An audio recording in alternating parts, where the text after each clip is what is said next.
I voted yes, but with a heavy heart, because I have tried several times with extreme patience helping the son of our former colleague, Congressman P.D. Barsaga. Because as a mother, as a member of this august body, I felt before that there was hope in making him understand that disorderly behavior and conduct has no place in governance. However, Madam Speaker, distinguished colleagues, his repeated wanton disrespect of facts, disrespect to the institution, and his habitual lies, fake news, and fantasy to keep on producing distorted facts has led to confusion and chaos, something that the Filipino people does not deserve.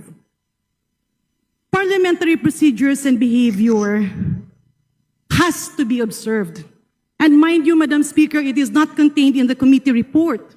But during his suspension, yours truly, despite the extreme understanding that I have exercised for Congressman Kiko, the newly suspended Kiko Barsaga, I, myself, has been a victim of his fantasy and habitual lies and disregard of facts and truth.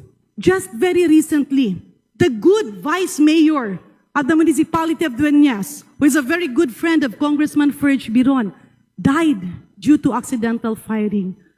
I do not know her that much.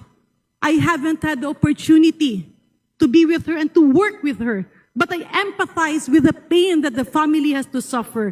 But that pain was aggravated when Kiko Barsaga delivered a speech in a podium and made a circus out of the death of former Vice Mayor Lamasan. Makatarungan bang paglaruan natin ang hinanakit ng isang pamilya? Makatarungan bang gamitin natin ang ating posisyon para gawing laro ang pagmanipula ng isip ng ating mga kababayan? Madam Speaker, distinguished colleagues, it pains me that in fact, it's not even extension of suspension because his acts is already tantamount to expulsion.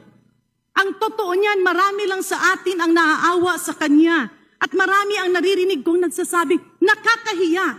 But Madam Speaker, distinguished colleagues, hindi hiya ang nararamdaman ko. Ang nararamdaman ko ay awa. Bilang isang doktor, bilang isang nanay, naiintindihan ko that there might be personal circumstances surrounding the events that are eventually unfolding.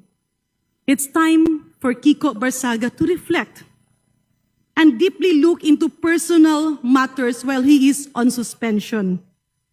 Nakakaawa, hindi lamang siya, dahil ang stress ng panggobyerno ay dapat siniseryoso, pero mas nakakaawa ang kanyang distrito na kailangan ng representante. With that, Madam Speaker, distinguished colleagues, with the indulgence of our colleague, the Honorable Kiko Barsaga, he would understand that our action is because we are a Filipino and our government deserves the service that we have to generate and deliver. Thank you.